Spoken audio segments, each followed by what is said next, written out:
¿Qué viene a tu mente cuando piensas en las palabras pobres e injusticia?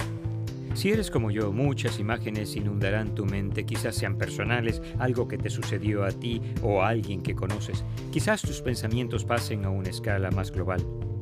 Mi mente regresa a los años en 1933 y 1945. Bajo el liderazgo de Adolfo Hitler, la Alemania nazi participó en un horrible acto de genocidio. Pretendieron exterminar por completo a la raza judía de la faz de la tierra. En 1945, cuando el régimen de Hitler fue derrotado, 6 millones de los 9 millones de judíos que se calculaba vivos habían muerto. Pero hay más en la historia que debería inspirar a todos los seguidores de Jesús. Regresaré a este evento enseguida. Ejemplos así nos ponen los pelos de punta y nos hacen pensar en la siguiente pregunta clave. ¿Qué deberíamos hacer con los pobres y la injusticia?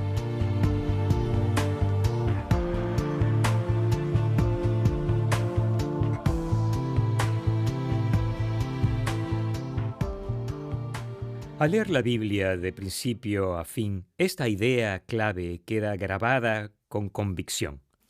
Creo que Dios llama a todos los cristianos a mostrarles compasión a las personas necesitadas. Salmos 82, versículos 3 y 4 nos hace un llamado y además conforma nuestro versículo clave. Defiendan la causa del huérfano y del desválido. Al pobre y al oprimido háganles justicia. Salven al menesteroso y al necesitado. Líbrenlos de la mano de los impíos.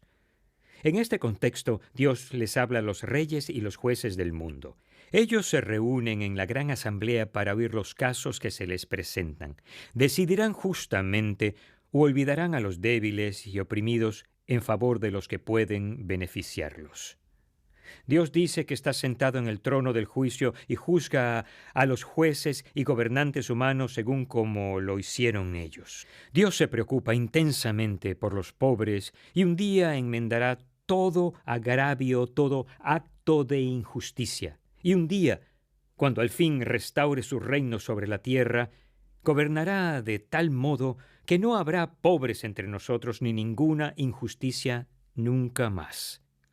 Mientras tanto, Él hace un llamado y responsabiliza a los jueces y gobernantes humanos por las áreas en las que tienen jurisdicción.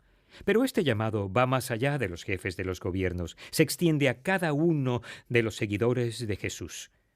Santiago nos escribe estas sensatas palabras.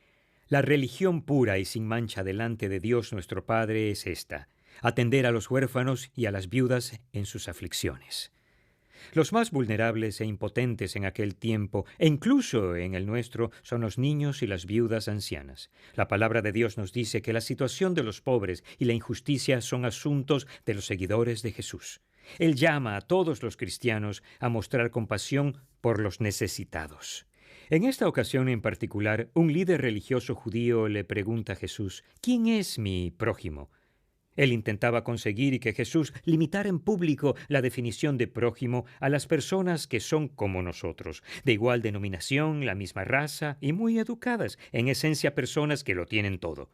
Con una definición más estrecha, él podría concluir que estaba cumpliendo todos los requisitos de la ley: amar a Dios y amar a su prójimo. Y si puedo eliminar a los samaritanos, los gentiles y los de baja condición y similares de la lista de prójimos, lo estoy haciendo bien. Es lo que este hombre pensó. Las palabras que salen de la boca de Jesús conforman una historia.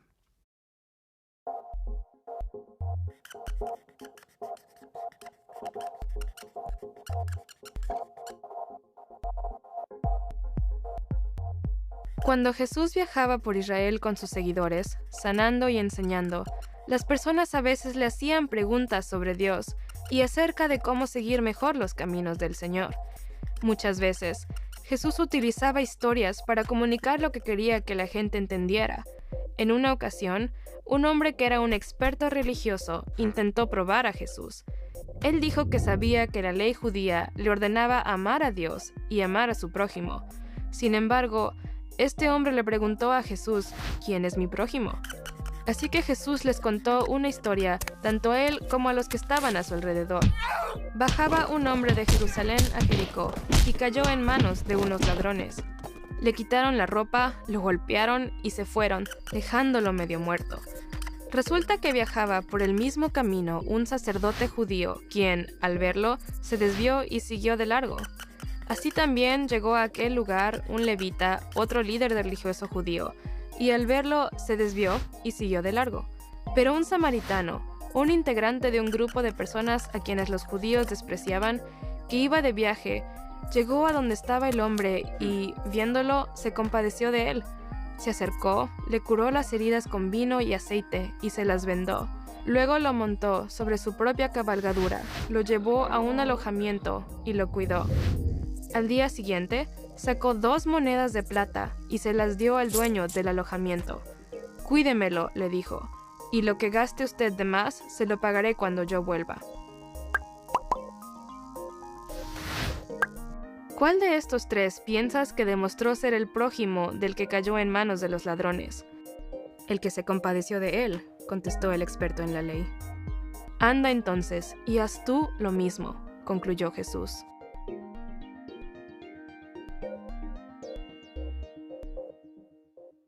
Nadie pasó por alto que los 2 individuos que habían ignorado por completo al hombre necesitado eran líderes religiosos y que quien ayudó al hombre necesitado era un samaritano, una raza que los líderes religiosos judíos menospreciaban. El ámbito de la ayuda es práctico e implica la excelencia, una relación personal y sacrificio. Jesús luego replantea la pregunta original. ¿Cuál de estos 3 piensas que demostró ser el prójimo del que cayó en manos de los ladrones? «El que se compadeció de él», contestó el experto en la ley. «Anda entonces y haz tú lo mismo», concluyó Jesús.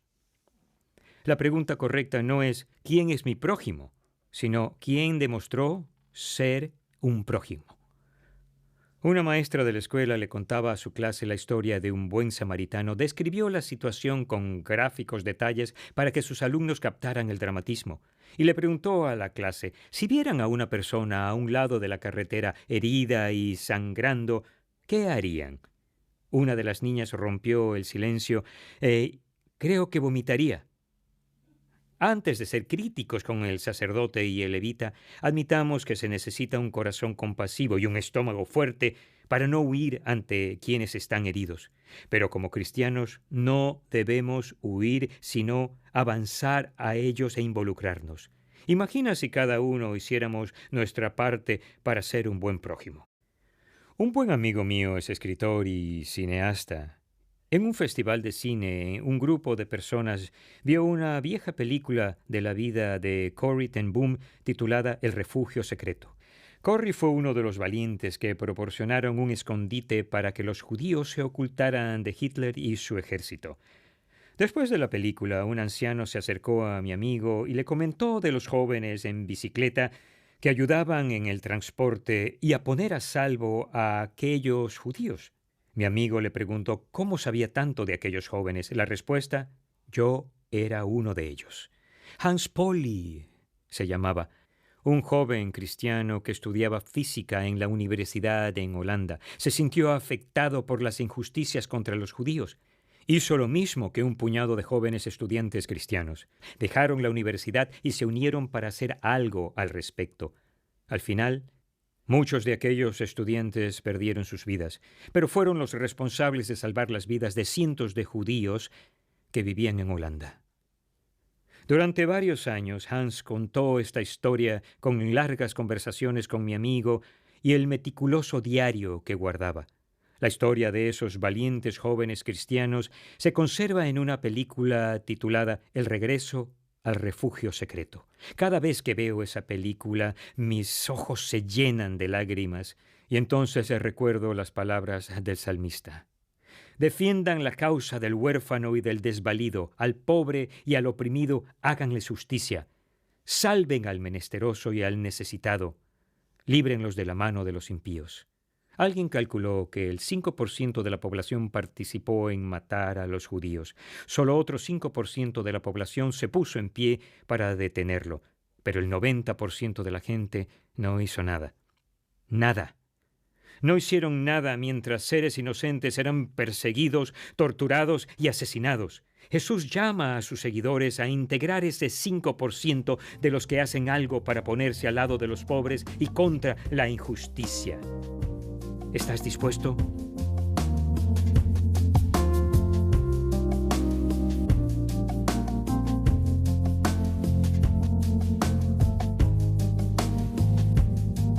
Si creyéramos que los cristianos son llamados a mostrar compasión a los necesitados, eso produciría un cambio en nuestro modo de vivir. Hablemos sobre el tema unos momentos. Número 1. Como cristiano, la terrible situación de los pobres, oprimidos, abandonados y necesitados es mi problema. Si creemos esto de corazón, actuaremos con manos y con pies. Como cristianos no desviamos la mirada de los que sufren, sino los miramos a la cara. Nos sumamos a otros seguidores de Jesús para hacer de modo tangible lo que podamos. Número 2. Haré con los demás como me gustaría que hicieran conmigo. Esta idea viene directo de la enseñanza de Jesús. Es una regla buena para vivir. Si ves a una persona necesitada de quien se estén aprovechando, pregunta, ¿y si ese fuese yo? ¿Cómo esperaría que alguien me respondiera? Solo actúa según tu respuesta. Y hay una frase vieja pero buena. Número 3. A las personas no les importa lo mucho que sé hasta que saben lo mucho que me importan. No estemos entre los sacerdotes y levitas inteligentes que se alejaron del hombre necesitado. Si vivimos con una compasión del corazón, podrían escucharnos cuando compartimos con nuestra boca la verdad de Jesús. Nuestra responsabilidad se extiende de tener solo una relación con una persona necesitada, ayudándola y tratándola con dignidad, dándole un vaso de agua fría en un día caluroso, a incluso dar nuestra vida para salvar a los pobres, los que sufren, a los oprimidos.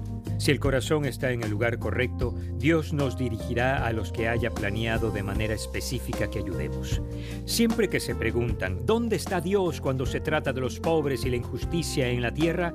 La respuesta debería ser, miren al pueblo de Dios, ellos están justo en medio de eso. Ese es nuestro llamado. Si lo crees, repite conmigo esta idea clave. Creo que Dios llama a todos los cristianos a mostrarles compasión a las personas necesitadas.